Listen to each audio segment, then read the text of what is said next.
a thought that I've been having the last couple of days is that free thinkers can learn a lot from Christians and from Jews.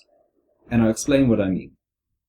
So, if you look at the early history of Christianity, you see that it grew at a stupendous rate in the late Roman Empire, not because it had military force behind it, but rather because the communities that the early Christians set up were simply better communities. They created communities in which people helped each other out, they took care of the sick and the elderly and the poor and all those sorts of things. And ultimately, as time went by, the Romans around them were won over by the superior morals, the superior values that the Christians lived by day to day. The Christian way of life wasn't just, more believable, more credible in theological terms, although it's superstition, from our perspective, superstition one with the other. But it wasn't just that, let's say, they had a better story, but the way Christians lived was a better way to live. The Christian communities were successful communities, and the pagans, who really were happy to switch gods one way or the other, basically jumped on board. And eventually, the Christianity, which had been a persecuted religion from time to time in the Roman Empire, ultimately became big enough for Constantine to turn it into the state religion, to adopt it as the state religion. But it would have never got there unless the Christians hadn't done all that hard work over the generations to build up communities that were more attractive to live in than the communities of their neighbors. So that's the first thing. So that's what I think free thinkers can learn from the Christians.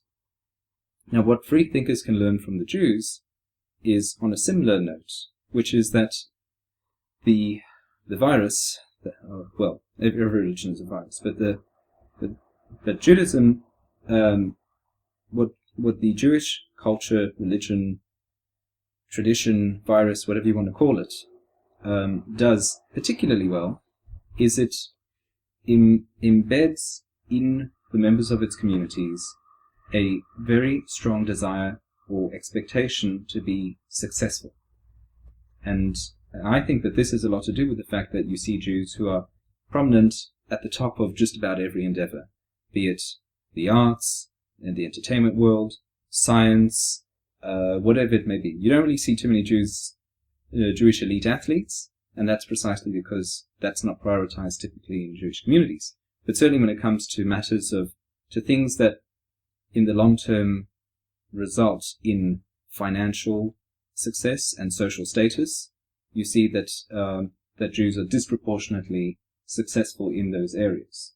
Now, I'm not even going to get into the genetic argument. I think that's neither here nor there. But what we do see is that what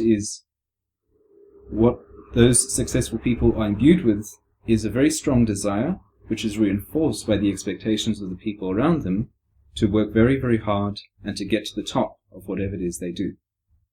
And this is why there are a lot of people who are fascinated with Jews, for better or for worse, because they see success.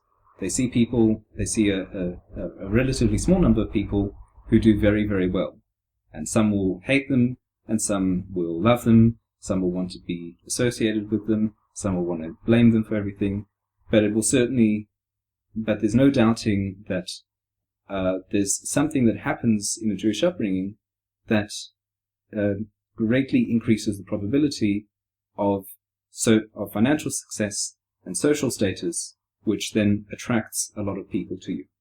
And I think in these two ways, free thinkers can learn a lot from the early Christians and from the modern day Jews.